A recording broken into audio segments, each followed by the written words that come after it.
the Weedsman Podcast. ChristopherMedia.net. Fordham PCS makes it easy to return to school and finish your bachelor's degree. Join them on October 27th for Express Admission Day, and they'll give you a decision on the spot. Learn more at fordham.edu/PCS. Hey, it's me, the pond in Central Park, and you're welcome for giving you a peaceful space in the middle of a concrete island. Without me, you'd have to flee to the burbs for your nature needs, and that can get pricey. Know what doesn't get pricey? Supporting the Central Park Conservancy. They make your nature fix just a subway ride away, or a bike ride, bus, cab. There's so many easy ways to get to me. Join, and I might even invite that hot duck back. CentralParkNYC.org. Sparrows, orioles, robins, barn swallows, tree swallows. I'm so sorry, I'm rambling, but that's because it's me, the Ramble, here in Central Park. I tend to get carried away because we've got so many awesome birds here, and that's why the Central Park Conservancy needs your help to care for the park in the form of donations, volunteering, support, excitement. Oh, I'm rambling again, but you get the idea. The Central Park Conservancy in Central Park, in the middle of Manhattan, in the greatest city in the world. Visit CentralParkNYC.org to join. Christopher Media. Let's make some noise.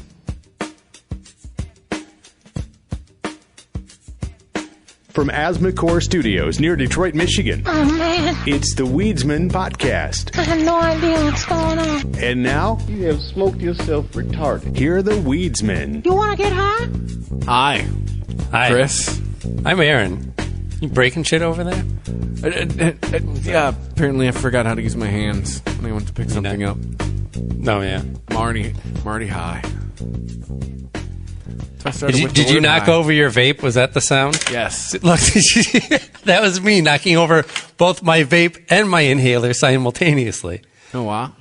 No, this is an all-day occurrence for me. I sit at my desk and work, and I have my vape, and for some reason I always want to set it standing up, and then I go to reach for anything, anywhere, and I will knock it over.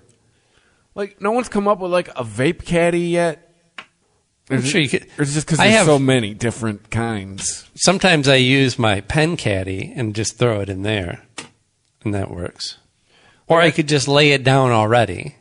Like, I know if you do the pen-style vape, like, there's things for you to, like, hold it around your neck all day. Then you look like a fucking idiot with a vape around your neck all day.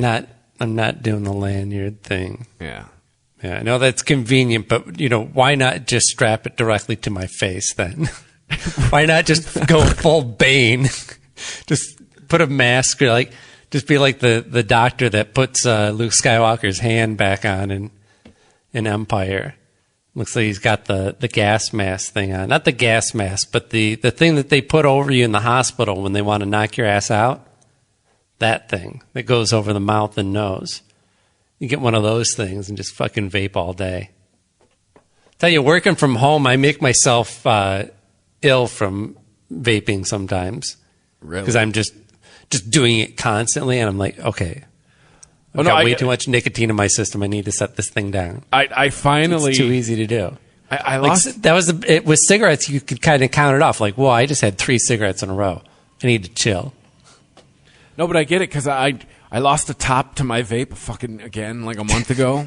So what do you just put your mouth around it? No, it's same you instance got a straw every time. And trying to huff off of it. I was golfing with my buddy, and he drives a golf cart like a maniac, and it hits a bump, and my top fucking comes undone, and then yeah. All that to say is I finally got a tank I got the fucking the slim.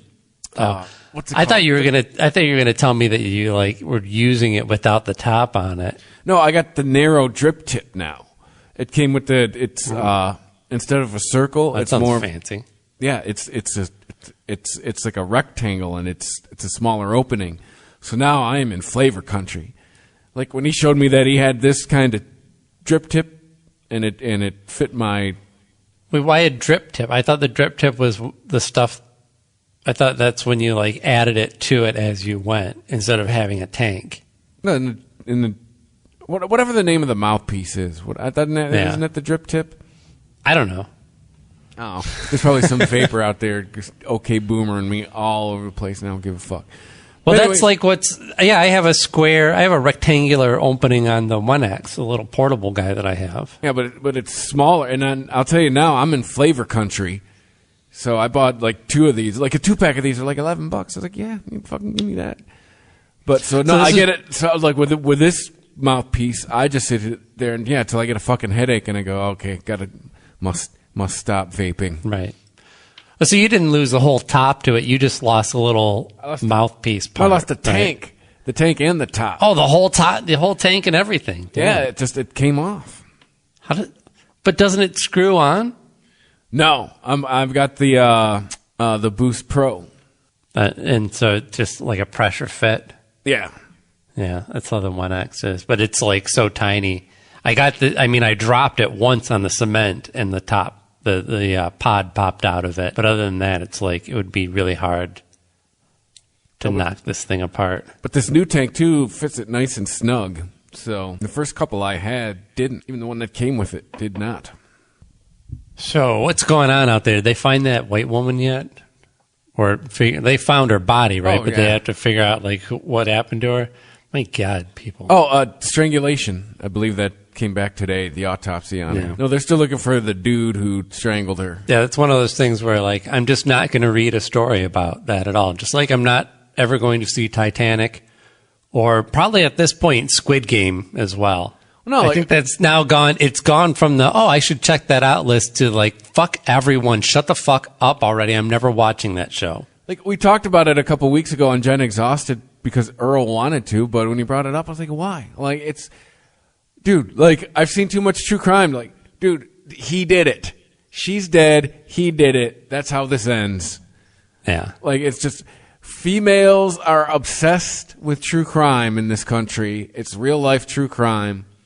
Well, clearly, I mean, I don't think it's just females, but it's definitely a female-heavy demographic. And I think at this point, it's just like everyone's hanging on just so that he can finally admit it. I don't think, like... Dog the bounty hunter's involved now. I don't fucking understand that. There isn't really those moments in real life. There's just 2 types of people that commit horrible crimes. Those who cave immediately and either try and kill themselves or confess, and those who run from it and lie all the way to the fucking grave. Well, this guy's like a fucking survivalist. Show me the example. Show me the example where somebody was like, all right, fine, you got me. Didn't they do that? Unabomber? Like when they found him? Like, didn't he not put up a fight when they finally found him? Right, but but he was. That's what I'm saying. He's the type of person that caved right away. Like as soon as they cracked his code. Away? Wasn't it like 20 years? No, but it was a game to him, right? So the game was like, you can't find me, and even though I'm going to give you all the clues, Mr. Policeman. Sorry. Well, what type of that stupid snowman movie? Well, what type of person is the Zodiac? Because they recently said that they found out who the Zodiac killer, and it was someone they'd never had any idea. It was someone who was never a suspect ever. Apparently, he's dead now. Yeah, well, we'll never know, right? Mm-hmm. No, the other guy. What was the first one you mentioned? Oh, the original thing we're talking about, Gabby Petito? No, the first killer. First killer. Oh, before the Zodiac killer. A lot of killers we're talking about. Oh, the Unabomber. Oh, Unabomber. Yeah. No, as soon as they actually cracked the code on the Unabomber, then he was like, okay, you won.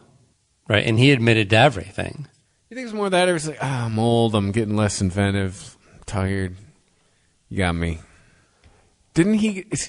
No, because what is he going to, I mean. He got death penalty, right? I guess. He is not with us anymore, correct? I don't know. I have no idea. Uncle Ted? All right. What were we talking about anyway? Brian Laundrie. Brian Laundrie. Oh, the guy that thought it killed everyone, that girl. Such a weird name. Oh, no. But, by the way, Ted Kaczynski is still with us. He is serving 8 life sentences in Florence, Colorado. So, I mean, he's with us physically as far as society goes. He's not with us anymore. Everyone's freaking out because Tom Cruise looks his age. Do you see these photos that say that he looks like Norm Macdonald? I've heard it's a deep fake. I've heard he's on like steroids. A deep fake? What kind of idiot is out there saying it's a deep fake? Like somebody got all the photos of him and processed them all to look like Norm Macdonald and replaced them all over the internet everywhere? That's insane. You're seeing him in life and comparing it to, you usually see this guy on a film where there's millions of dollars invested in making sure that he looks as good as possible. He's fucking shredded. Yeah, he's been working out for 6 months, 7 days a week.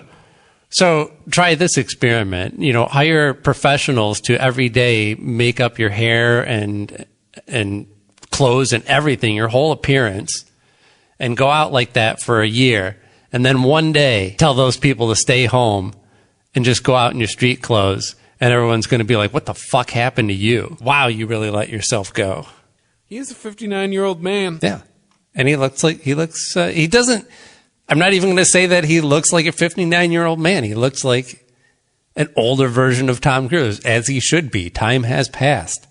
Oh. Who looks fatter right now? Tom Cruise or Kelly McGillis? Who's Kelly McGillis? The chick from Top Gun. Oh, yeah. You haven't seen her. Who's fatter? You haven't seen her the last 15, 20 years, have you? Well, then I guess it would be her because Tom Cruise is not fat. The pictures I keep seeing are like he looks like he put on some pounds. Those are the pictures I keep seeing. I think he just looks moon-faced. Probably had a procedure done. Probably pulling his hairline forward or some shit. So add a fat to me? Well, no, I'm not saying that the procedure wasn't, can you make my head bigger? The head being bigger was an after effect of whatever they did to his face. He's probably just healing up. But now he doesn't really look like Norm Macdonald at all. No, and he certainly couldn't be Norm Macdonald. I don't know how that works. I mean, as a conspiracy theory, he's going to be 60 next year. But you did say he was 59. Man, all these fuckers are old. It's the people also search for bar. God damn. Brad Pitt's 57. Val Kilmer's 61. Nicole Kidman's 54. Keanu's 57. Tom Hanks is 65. Tom Hanks get them Social Security checks. Johnny Depp is 58. There's an elk that had a tire around its neck for over 2 years and was spotted around the park in the Rocky. Where is this? Colorado Parks and Wildlife Officer. So this is in Colorado. And it was apparently a known thing that there was this elk running around with a tire around its neck. Like what? Like it just it got it. No one could get it cornered to get it off, or yeah, they tried for 2 years. They tried to track this thing down and see if they can remove it. You have a massive rack. They were finally successful. It doesn't, I don't know how big. I'm not really sure how big elk horns get. I don't know if they get as massive and wide as deer, but maybe they do. I mean, those look pretty thick. But it's probably fucking just tracking this thing down. Yeah, that was probably most of it. Although, yeah, it doesn't look like you could have easily just pulled it off of I think you'd have to tranquilize the deer. Well, how did they do it? It's not a deer, it's an elk. I bet you now, though, it could headbutt through a fucking car. His fucking neck muscles. 2 years? Having that thing around us, like, yeah, it could probably fucking headbutt through your door. Like, I'm coming in. I'm not taking no for an answer. Wham! It's actually oh yeah, man, they get some big, wide antlers on these things. There's a picture of it, first spotted in July 2019. And it looks like it's got a bigger rack at that point because, they shed them and grow new antlers. How long is it? They can't do that every year, can they? Like that's all. They can't grow all those antlers in a year. That doesn't seem right. Maybe they can. I don't know. I got to look into that. How long does it take deer or elk or any of these animals to grow antlers? All I kept thinking of, though, is how do we know that the deer wanted the tire off? Yeah, maybe it's like elk bling. Yeah, that was what made him stand out. Oh man, everyone knows me as Tire Elk around here. Yeah, that was my thing. Yeah, I'm the king of this shit. Yeah. This is my mark. Are you fucking kidding me? I had that tire on my neck for over 2 years. Where am I going to find another tire? Out in the middle of fucking woods. Yeah. It was a freak occurrence that I found the one. It's a big ticket item out here. We don't see much of these. It takes about 5 months for antlers to reach full size on an elk. How long? 5 months. 5 months? Within the 5 month growing period, a mature bulk elk can grow a set of antlers weighing up to 50 pounds. How the fuck? Nature. So it is an annual thing. Like they sprout that over the course of 5 months, and then what? They drop off at some point, and then they just start growing new ones? Well, let me see what Nat Geo says. Or do they keep them for a while, and then like at a certain point they just kind of snap off? An adult male elk or bull begins to grow antlers in spring. Antlers are a part of the bull's skull. Each antler grows from a point in the skull called a pedicle. Antlers emerge as cartilage, with bone replacing the cartilage from the pedicle up as the antler grows. As antlers grow, they are covered with a layer of furry skin called velvet. Velvet is vascularized, meaning it's full of tiny blood vessels carrying oxygen and other nutrients to antler tips, allowing them to grow about 2.5 centimeters every day. 1 inch every day. Inch a day. By late summer or early autumn, the velvet falls off, leaving the elk with an 40-pound pair of solid bone antlers. This bone stage means the antlers have died and no longer receive nutrients. Elk antlers have several purposes, mostly related to mating. Yeah, they spar over the right to mate with a female elk. They spar. A healthy set of antlers may indicate that the bull has a strong metabolism, able to sustain such an energy-hungry display. Antlers may also indicate that the bull is able to find and consume food. So it's like having a flashy car in the elk world? Yeah, you're a provider. But it doesn't say how long they last, though? Like, do they fall off every year? Eventually, antlers themselves fall off. Eventually. So it's not like But they grow new ones, right? It says, eventually antlers themselves fall off. Osteoclasts, the same type of bone cells responsible for turning antler cartilage into bone in the first place, reabsorb some bony tissue near the pedicle. The antlers fall off from their base on the animal's skull. 3 months later, the process starts again. It's basically probably while they're... Do they hibernate? Is this a hibernating animal? No. Oh, so they just go for around 3 months. They're like, 3 months. No head bling. Yeah, well, probably the winter months when resources are scarce. You can't afford to burn calories making antlers. There you go. Let's do a deep dive on antlers. And it is mostly just for show. Like it's not even for like foraging? I've never seen a deer or any kind of horned animal use its horns for... So if you got a big rack... For getting food. It's like having a big dick. Well, you can use it to... they ram each other with them, and if you can take out your competition with your big rack, that means that you get the privilege of mating. So it'd be like humans having penis fights? The New York Post has the world's most dangerous sex position, responsible for a whopping 50% of penis fractures. Is it masturbating over an open flame? What? This isn't anything, this isn't something like super crazy. Is this something we all do? It's something we've probably all done, yeah. Is it the wheelbarrow? It is not. You're in the right neighborhood, but you're overthinking it. Just regular ass doggy style? No. Right kind of right in between the doggy style and the wheelbarrow. Reverse cowgirl? Reverse cowgirl. What is it? Penile fractures? Really? Oh yeah, no, I can see. Yeah, the lady getting excited and it slips out and it bends. Yep, that's it. That's it. I know. don't want to talk about it. It hurts. Have you ever injured your dick? Yes. I'd say like maybe a little bit of rug burn. One maybe involving or something like that, but like nothing. One involving a zipper and one involving another person. Yeah. Have you ever bent it like that? Like, I got like half a bent. Like, one time I was like, oh, God, that could have been bad. Yeah, I mean, I've had a few incidents like that. Yeah.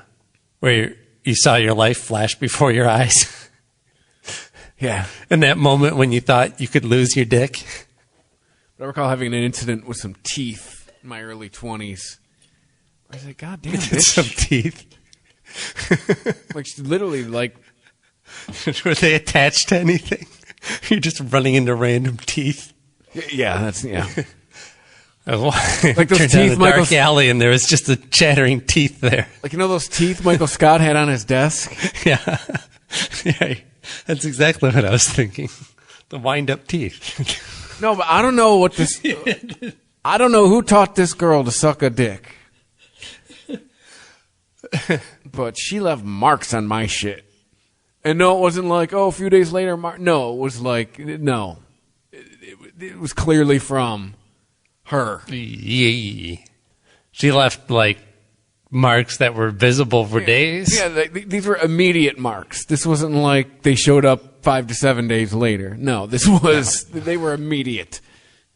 Oh, yeah. Like, she was young. You shouldn't be bruising the thing. What, is she, like, gnawing on it? It was when I lived in Kalamazoo. Some college chick. Was she on ecstasy? No, I don't know. Like, I can't. She on speed, or jaw was already working overtime? I don't know. It was just, she was not good at sucking dick. Actually, the opposite. How about can we just not? Yeah. How about we just enjoy some gum for a minute? Like, ow, usually not a sign of pleasure. Just saying. Well, it depends. I mean, maybe she's... that depends, yeah, on what you're into. Maybe she's gotten good response with her technique from others. What? Drawing blood? No. Well, again. What was... Again, it depends what you're into. Yeah. There was a comedian, a writer, that was on Gilbert Gottfried's podcast recently. So I think his name was Dogostino or something like that. I'm probably murdering that. I mean, now I got to look it up. He wrote for all kinds of shows, but he was on the Dana Carvey show, a short-lived show. What did I say? Oh, I think Dogostino is what I said. I don't know why. Oh, you're talking about the guy. His name's Dino. The guy did Moral Oral. Dino Stama. Yes. The long ass Greek name. Do you know this dude? Yeah. Well, not know him, but you know who he is. Yeah. Stamatopoulos. Well, no, he's done a ton of stuff. Like, he's kind of a big deal as far as behind the scenes. Yeah. Oh, yeah. He's written for Letterman. He's. I don't know. His credits was like everything that is Moral Oral. He's done tons of stuff since then. Yeah, he was talking about Moral Oral, saying how it was like one of those shows where, I don't know, I forget how he's describing it, but somebody came to him at some point on Moral Oral, and he's like, I don't know what I'm doing here. There's only like one joke in this script, and he's like, oh, really? Where? I'll take it out. He was like, it just stopped being like, the show just kept getting darker and darker. Yeah, I remember watching it being like, keep in mind, I'm in like my mid to late 20s, and even then going, God damn. I remember watching that show being like, dude, this is on TV? People are letting you do this? Here's his credits. The Jack and Triumph show. I didn't ever see that. Oh, yeah. I think it was on when you lived here. I remember maybe watching a couple with you. Did we watch it? It was Jack McBrayer in Triumph. Oh, that's right. Yeah, that's right. I forgot about that. I'm pissed that show didn't get a second. I mean, but I'm a sucker for Smigel with him and puppets. Yeah. I mean, yeah. You remember TV Funhouse, right? Oh, I love it. Oh, remember Christmas Cheer? They had to tap his spine to make the drug called Christmas Cheer that they all were getting high off. Eventually leaving him paralyzed. Yes. Yeah, my favorite part is when they're trying to find which one of the Ducks kids has the chemistry set. Oh, yeah. And he's got like 87 kids, and they're like, Metallica poster? No. Ferrari? No. And it was like, some comic book poster up, and then, oh, this is it. Yeah. And they break out his chemistry set, and they literally they break down his spinal fluid into a powder so they can snort it and get that Christmas cheer. All the Christmas cheer. And then go to Vegas and have a bender. Yeah. Don't touch Goulet. Because that's kind of the crossover show, right? Because Triumph wasn't on it all the time. That was the episode with Triumph on the show. Yeah, there were other puppets that hosted it. Oh, yeah, it was a group of puppets, but I'm trying to think. Wasn't Triumph? I thought he was a regular. I thought he was part of this group. I don't think he was a regular. I remember him being on that episode where he's fucking the poodle. They have the orgy and they get all these real dogs and they hump them with these puppets. Yes. No, that show was wild. But, that Dino dude was a writer on TV Funhouse as well, and he said that makes sense. That David Letterman referred to him as cartoon guy because that's all everything he would pitch was like, I know we could do a cartoon. But why did I bring him up in the first? Oh, they had asked him. Gilbert had asked him about. He had heard that he was into S&M. And so he'd confessed to, in the past, seeing more so than now, he had seen dominatrixes. And he said, they came back around to it and they asked if he had ever had anything stuffed up his dick. And he said, I had a candle in there for a dominatrix's birthday party one time. Jesus Christ. No. Absolutely not. Ow. But then again, great comedy comes from pain, I guess. Literal pain. That's right. If you want to write shows like Moral Oral, you got to be a sadist. Yeah, looking at the TV, only one season, by the way, of that show. Mm-hmm. But looking at the Triumph doesn't appear to be part. He's on the cover, but he's like up in the corner, like, hey, special guest appearance. Yeah, but it's got the goose, the cat, the other. I'm sure dog. He came up often. Well, they would do skits and stuff on the show too, right? So I'm sure there were a lot of Triumph skits that they would do. There's the other dog, but I don't remember him being in the turtle home with and the rooster. Yeah. Oh yeah, that's right. There was a snake too. TV Funhouse and Wonder Shows, and those were my. See, Wonder Shows and was. That was a show that was on. A whole bunch of people I know loved it. I fucking saw like one episode of it. I didn't care. I could have cared less. I loved it. It was every episode was like its own little acid trip. Oh, maybe it was over my head. Maybe just wasn't my thing. But I just remember everyone loving it and me being like, eh. Oh, Dino was actually Chicky. So that means that was the rooster, right? Yep, he was one of the voice actors as well. Oh, Anna Gasteyer was on that show. No shit. Just that she was various. God, this has got to be streaming somewhere. You'd think, but I don't know. It's only one season, so I bet you it's on like Comedy Central's website. Maybe be worth a shot, but I think it's one of those. I mean, there's only one season. Just buy the fucking DVD. And play it on what? Oh, right. I think my PS3 is still here somewhere. It still worked. I just stopped using it. They stopped updating it. The Weedsman Podcast. ChristopherMedia.net. Sparrows, orioles, robins, barn swallows, tree swallows. I'm so sorry, I'm rambling, but that's because it's me, the Ramble, here in Central Park. I tend to get carried away because we've got so many awesome birds here, and that's why the Central Park Conservancy needs your help to care for the park in the form of donations, volunteering, support, excitement. Oh, I'm rambling again, but you get the idea. The Central Park Conservancy in Central Park, in the middle of Manhattan, in the greatest city in the world. Visit centralparknyc.org to join. Hi, I'm what humans call a volunteer. I volunteer at the Central Park Conservancy. I'm also a squirrel who lives in Central Park, so full disclosure, I do have a little skin in the game. Ever notice that there are no acorns poking you? Well, that's all me, so you're welcome. We could use some extra help, and I thought I'd ask you because you have skin in the game too. 'Cause where else would you go for all your nature needs? Times Square? Soho? Kips Bay? None of us want that for you. Visit centralparknyc.org. Hey, it's your pal, a turtle in Central Park's Turtle Pond. Turtle Pond has everything, from shorelines to sunbathe on, to rocks to sunbathe on, to beautiful views to enjoy while sunbathing. It's all thanks to the Central Park Conservancy. They maintain the pond's beauty so us turtles can mingle and get out of our shell. Hey, that joke kills at Turtle Pond Open Mic Night. Support the Conservancy and keep us turtles happy. CentralParkNYC.org.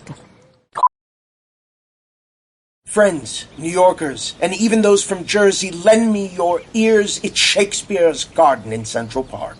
To give or not to give is not a question, for Central Park cannot be clean, green, and serene without the work of the Central Park Conservancy. Okay, real talk. Reach into those pantaloons and help me out. As Will said, listen to many, speak to a few. So listen when I say the Conservancy needs you. CentralParkNYC.org. Hi, I'm what humans call a volunteer. I volunteer at the Central Park Conservancy. I'm also a squirrel who lives in Central Park, so full disclosure, I do have a little skin in the game. Ever notice that there are no acorns poking you? Well, that's all me, so you're welcome. We could use some extra help, and I thought I'd ask you because you have skin in the game too. 'Cause where else would you go for all your nature needs? Times Square? Soho? Kips Bay? None of us want that for you. Visit CentralParkNYC.org. ChristopherMedia.net. The Weedsman Podcast. New Budweiser cans were brewed next to speakers blasting Detroit legends why can't I say it? Temptations and Alice Cooper. So what does that even mean? Nothing. Right? During the brewing process for 500 select cans, a mountain of speakers was set up surrounding the tanks before bottling to ensure the sounds of Detroit were thoroughly infused into the beer. Hipsters, this is aimed at you. This is literally nothing. This does nothing to your beer, but make it cost 50 cents more.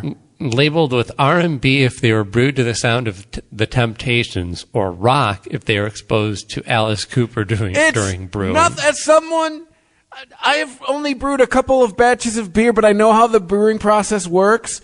I don't think sound really affects it. This does nothing. Absolutely nothing to your beer. Do not fall for this. This will not enhance the taste. This will not enhance the alcohol content. This will not enhance the color. This will not enhance the smell. This will not enhance the mouth. It will enhance nothing about your beer. Like this is nonsense. Like this is marketing people trying to see what young people will pay for. Young people? Right, you're right. I don't know if it's the Temptations and Alice Cooper. I don't think if you're marketing to young people, it's not the bands you go with. It would be not even, because I was going to say Jack White and Eminem, but that's not even young people. Right. This just seems ridiculous. I'm kind of puzzled by this because why Detroit? Like, are they doing this for other cities? Yeah, right. Is the LA one going to be like Guns N' Roses? The Eagles? Yeah. James Taylor? Yeah, like this... That Anheuser-Busch, just say you're out of ideas. Oh, we don't anymore. We're just playing loud music at the beer while we brew it. Tell people and then charge 50 cents more for it. You know, you're right. You and I both know a ton of assholes that are going to go out and make sure they have a can of each of this. So they can put it in their basement or out in their garage. Be like, from Detroit, man. Oh, it's limited. Each one will be marked out a series of 500. I'm going to buy one of each. I'm going to drink both of them. Then I'm going to pee in each can. Then I'm going to step on each can. I'm going to shotgun it. Smash it on my forehead. I'll put it on TikTok. I'm going to brew my own beer and just yell at it the whole time. Right? Be angry fucking beer. Just fucking play grindcore 24/7, blasting that beer. I was brewing a lager and I played Melvin's Radiohead beer. at it. I was brewing a lager and I played Radiohead at it and it turned into an IPA. Yeah. Warning, do not drink this alone. May cause suicidal ideation. Right. I played Nickelback at my Budweiser. It just turned into more Budweiser. I don't know what you have to play at Mountain Dew to get it to turn into these horrible flavors. Oh, boy. But there's like a flamin' hot. I don't even understand the flamin' hot flavor. I do not like... Okay, maybe, fine. Is that for like high black people? I don't know. You live... Is Flamin' Hot Cheetos well, I know like barbecue chips. You have lived close to and into the city at times in your life. Yeah. The urban stores tend to sell more of the Flamin' Hot products. Yeah, absolutely. There was shit which I appreciate. There was shit made in Flamin' Hot that I didn't even know they made in Flamin' Hot. You don't know till you get close to the hood. That's the thing. Like the soda isn't spicy, so it's just kind of orange. So then, yeah. Well, if it's not spicy, why are you calling it Flamin' Hot? Because people like Flamin' Hot stuff. Because going back to the aforementioned snobby ass beer, I've had like a mango habanero IPA. Oh yeah, I've had spicy beer. I've had a good spicy beer. That shit is delicious. So why not if you're going to call it Flamin' Hot, why not put a little wang in the Mountain Dew? I don't know how would you make a spicy soda though? I don't know. If any company could figure it out, it would be the company that makes Doritos and Mountain Dew. They definitely got all the they got fake flavors on lock. I don't know. Mountain Dew claims on its website that it is spicy. Here we go. Yeah, I ate that. Flamin' Hot Mountain Dew is not horrifying. Let's see. Cut to the chase, man. Your article is about how was the Flaming Hot Mountain Dew. Like you're stretching it if you're more than 4 paragraphs. Well, I mean, I'd say red flag already because your headline isn't like Flaming Hot Mountain Dew is delicious. You're like, it wasn't horrifying. Like you're not selling it to me with that headline. It's like if you like something, you generally lead with it. I'm like, this is the shit. This is delicious. I braced myself for a quote-unquote hot ones level spiciness. Really, did you think it was going to be that spicy? And took a big sip. To my surprise, it retained a lot of the citrusy flavor of the original Mountain Dew. Oh, yes, it hits the palate quite nicely with a little bit of fizz at the back of the throat. I'd say this Dew is originally a 2006 vintage. This is 2012. When the burn hit the back of my throat. But it wasn't unpleasant, comparable to the fizz of carbonation. The combination of sweet and spicy reminded me of a jalapeno margarita. Okay, now I'm kind of curious. Are we stocking this next to the grape soda or what? That's what I'm asking you, Mountain Dew. No, it's mail order only. I don't get how they make money off of these. Like I was saying with the Detroit thing, they made 1,000 of these special cans. I don't know how much they're selling each individual can for, but it can't be a moneymaker. And we've done like many deep dives on Mountain Dew here on this show. Haven't we figured out there's collectors?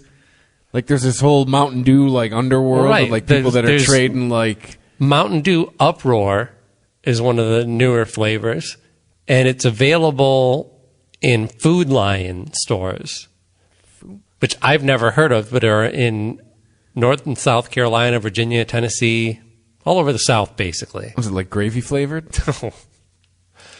It's, let's see, Uproar is Dew charged with berry kiwi.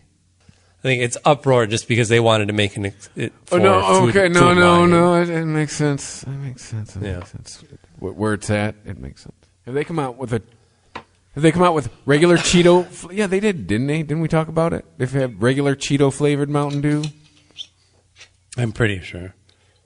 Now you start spice is one thing. You start getting cheese flavor involved in your soda. Or wasn't it Dorito Dew? I remember it was. I think it was probably Dorito. If I'm drinking cheese, I'm shotgunning Cheese Whiz. It's bottom line. And I have to be a special kind of high for that. What if the universe had no beginning? Like as far like is like a physical start point or a time conception point? I think it would. Well, I think that's the thing. Right. We asked I think deep questions here on the Weisman podcast. It has to be the same thing because what they're really asking is not like we can conceptualize time and we can make calculations on time, but there's things that time we don't our invention, but we don't really fully understand how it works. Whether we just perceive time linearly or if time itself is linear, and it's all about it. I was reading this article about quantum physics, and it's basically in trying to, I won't get into the whole explanation of this again, but in trying to figure out where that gap is between relativity, what Einstein thought up to explain gravity, how that marries with the concept of quantum physics.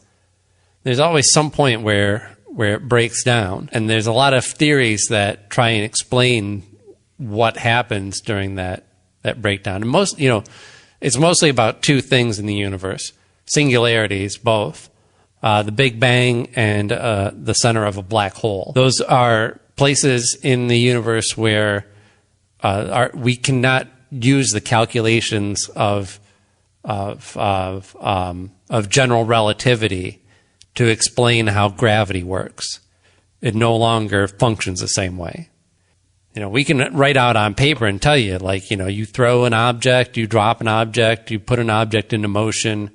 We can tell you exactly how gravity is going to affect it, to the point where, we're doing crazy shit like shooting satellites out into space and hitting planets. It's not like the planets are all in a line.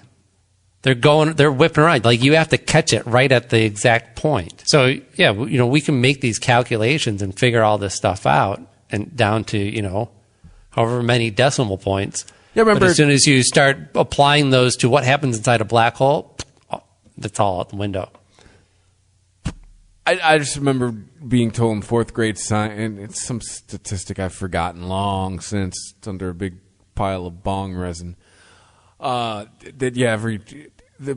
the planets and the sun do all align at every now and then. They do all, but it's that one moment every few years or decades or whatever. I think it's over a much longer time period than that. I mean, I guess they would have to. Hundreds of years.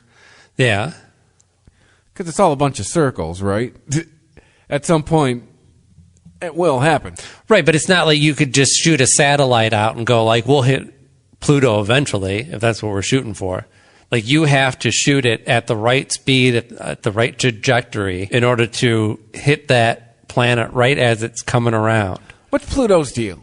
Is it a planet again? That's what I heard. Why? Who's telling you that? I thought it wasn't a planet. Now it is again. It's a planetoid. It remains a planetoid. Classifications haven't changed. What exactly is a planetoid? It's a smaller planet. So bigger than an asteroid, smaller than a planet. It's got its own orbit. It's not just about they have a size chart for it. There's factors that involve a planetoid it doesn't have enough mass to actually have its own gravity to affect other objects and bring in moons. So, a planet is big enough so that if it collides with another object, it's not going to be destroyed, and it may even just bring that object into its orbit and get a new moon, right?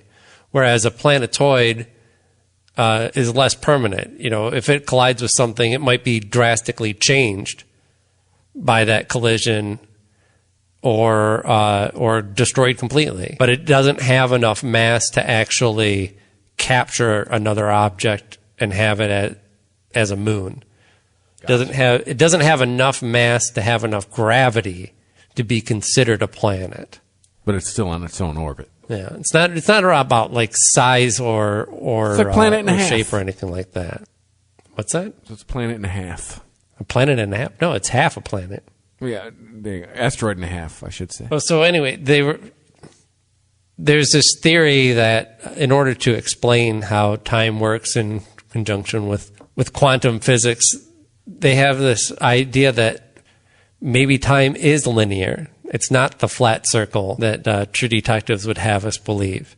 That it's actually what they're calling, I think, for the idea, so that it's easier to conceptualize it, time atoms. Like literally, if you want to just imagine it as little balls, just one after another, and just line up into a long chain of events.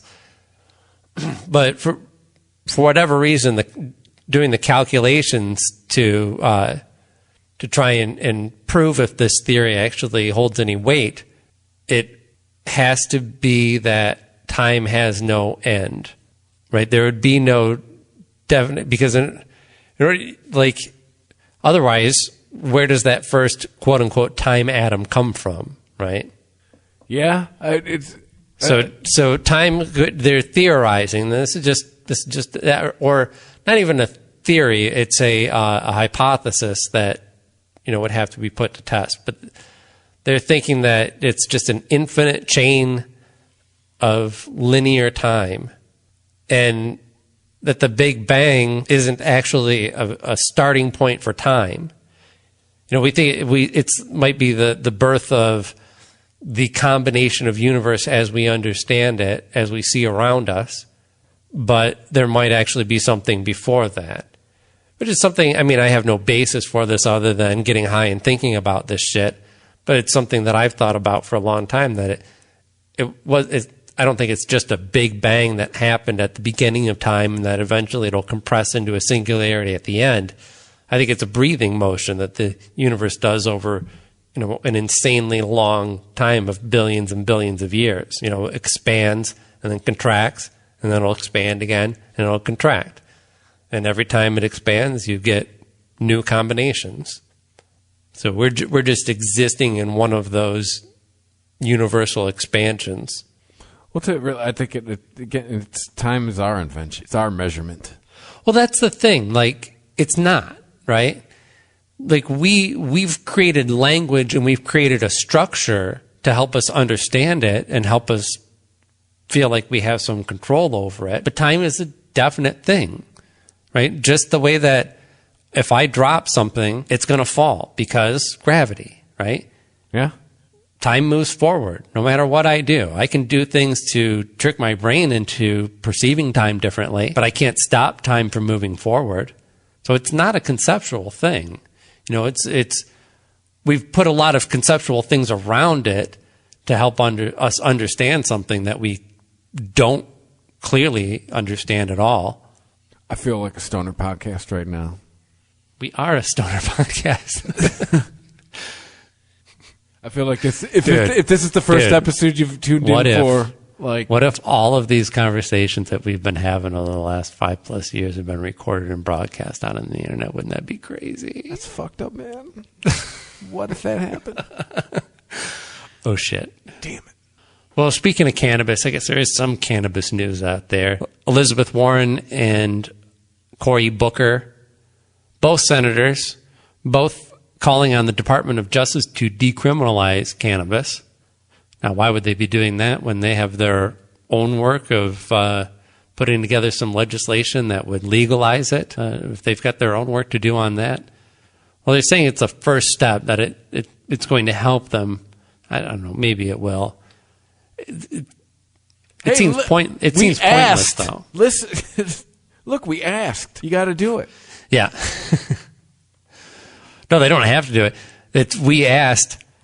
I don't know what else we can do. Yeah. They're saying that to their constituents. Hey, we asked. We tried. Hey, I know I said I was going to get cannabis legalized. We asked. They said no.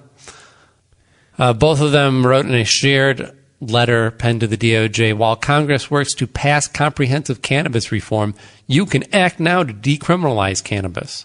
It's like trying to get ahead of the game. But that's the thing. What does that mean to decriminalize it?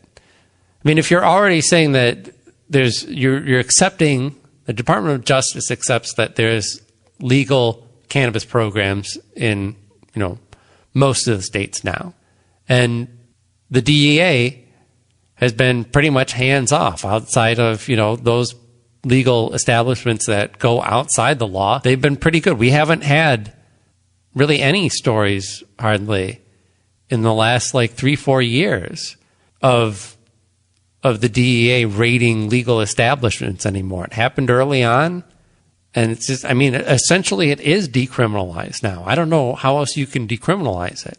You can remove it from Schedule 1, but that's what, you do that with legislation, right? That's what Booker and Warren should be working on, is getting it removed from Schedule 1 classification. Well, maybe this is part of the process. Look, we had to ask first. We urge the DOJ to initiate the process to decriminalize cannabis. Doing so would be an important first step in the broader task of remedying the harmful racial impact of our nation's enforcement of cannabis laws and ensuring that states can effectively regulate the growing cannabis industry. Yeah, I don't know. And for that matter, if the federal government decided to decriminalize it, what decriminalization means is essentially we're just not going to prosecute certain things, right? Yeah. It's not a law. When they say, weed is decriminalized in the city, that means that the local sheriff said, hey guys, stop coming to me with these fucking petty pot butts. Or the local judges were like, stop filling up the courts with, hardworking people trying to enjoy a weekend. And that's how you get decriminalization. Decriminalization is a system throwing its hands up saying, this doesn't work. Until you figure out the correct laws, we're not going to prosecute these unjust ones. So what does that mean for states that have no legal cannabis program still, or just a super restrictive medical program? SOL. It means to, as far as I understand, nothing, right? Because if the federal government decides to not prosecute cannabis crimes, the local government the state government would have laws about cannabis already on the books, right? So it wouldn't change those laws at all. You see what I'm laying out? Yeah, you're still screwed. So it's all roads lead back to take it off Schedule 1. Just keep beating that drum. Now it's turning into the comically big, large bass drum. Newsom vetoes a bill that would prevent cannabis advertising on freeways. Because what? Blah, blah, blah, hippie Earth Day crap? Is that essentially what it's? We don't want to litter the landscape, this and that? He says that when voters passed Prop 64, they enacted robust protections shielding youth from exposure to cannabis and cannabis advertising. Among other things, voters completely prohibited billboard-based cannabis advertising on all interstate highways. Allowing advertising on these high-traffic thoroughfares could expose young passengers to cannabis advertising. Well, then I hope they don't watch TV, because they're going to learn about booze. Really, it always comes back to the fucking children, huh? That's the last best argument for being against cannabis. If you legalize drugs, that means I'm going to have to parent more. Oh, really? You're going to legalize cannabis? I was hoping that we could just not talk about it ever. Well, it's probably the same type of parent of I'm sure, insert subject du jour here, and it probably started during, not really, but for during the Clinton administration. What am I supposed to tell my children when they ask about blank? Sometimes nothing. Don't worry about it. We'll talk about it when you're older. How much I heard that when I was fucking young? Yeah. Oh, every day there's a Twitter post of my child came to me and asked me why this, why that. They didn't. Yeah, no, they didn't. There is a subreddit called Woke Kids, and it's just a collection of just a bunch of fake, but people pretty much find stories that they think, like what you're saying, and no, that's bullshit, and they share them on this subreddit, and it's all just a bunch of shit like that. And also, it's perfectly fine to, if your child comes to you and says, "Oh, there was a shooting somewhere that I saw on the news. Why would something like that happen?" Well, maybe that's a subject for when you're older. I think Bob the Builder's on. Right. And then change the channel. Give them something else to do. Just distract them. They're fucking kids. Yeah. You don't need to make them understand this stuff. What's that plant that's on the billboard, Mom? It's something that adults have. End of subject. Yeah. And you found out what beer. Can I have a beer? No. Why? Because it's only for adults. State Senator Mike Reagan from Pennsylvania has had a change of heart on cannabis.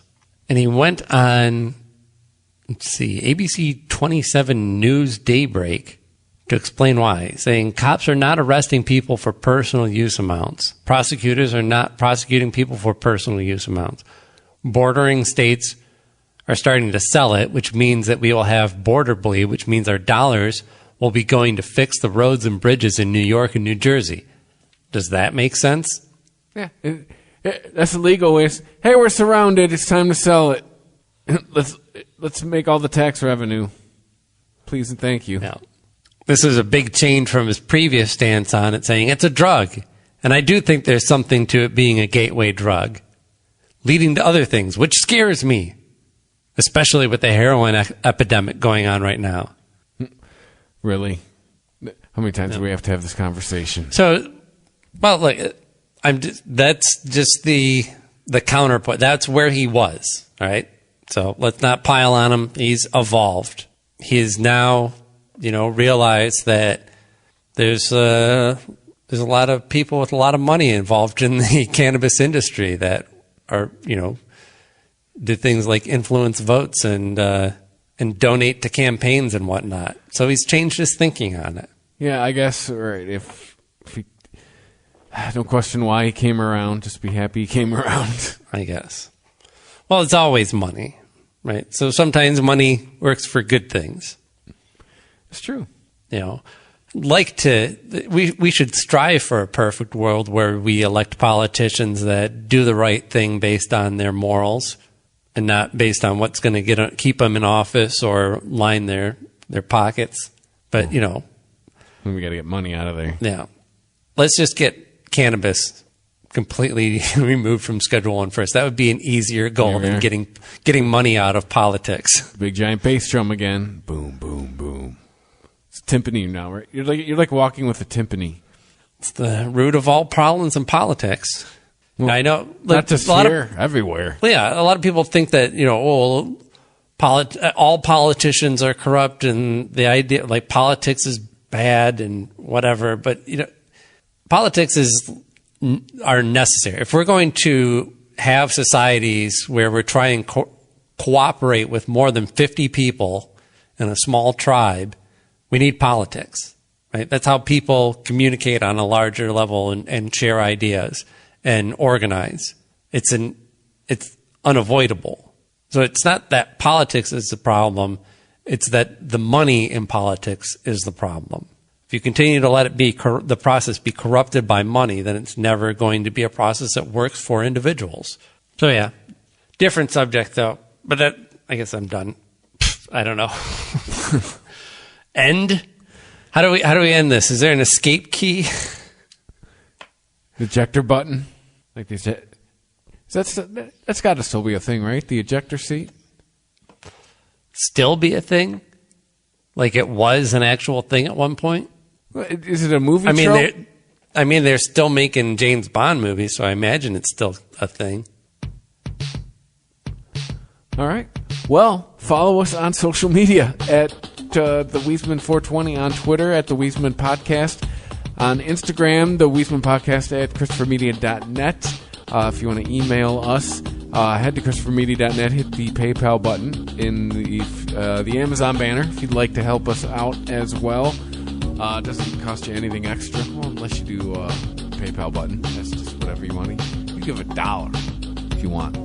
You give $1 American dollar. You give $1 Canadian if you can. I'm sure Amazon will do something. But and then wherever you listen to us, rate us, review us. That helps people find us. What did I say? Oh, I got an email the other day that said we charted high in Sri Lanka. So, hello, if you understand English in Sri Lanka. we had another show chart. We had a big week in Sweden on another show. So I don't know. We're everywhere. So thank you, listeners. So, Sweden. Yeah. Hello, Sweden. I love your techno. Right. Tell Adam Bayer I said hi. Your death metal's pretty cool, too. Yeah. I wish Metalocalypse was real. Sweet. But again, wherever you listen to us, rate us, review us, please and thank you. And say hi. Stay high.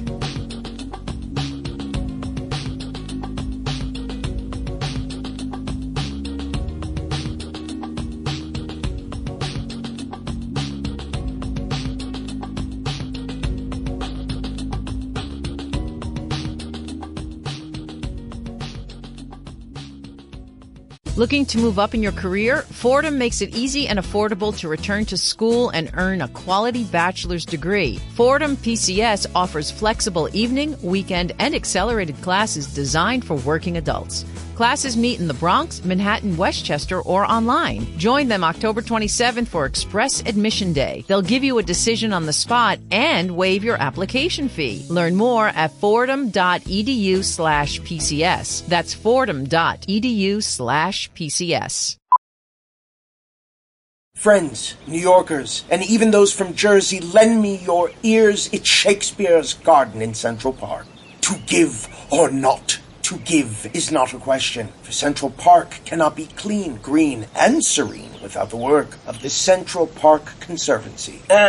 Okay, real talk. Reach into those pantaloons and help me out. As Will said, listen to many, speak to a few. So listen when I say the Conservancy needs you. CentralParkNYC.org.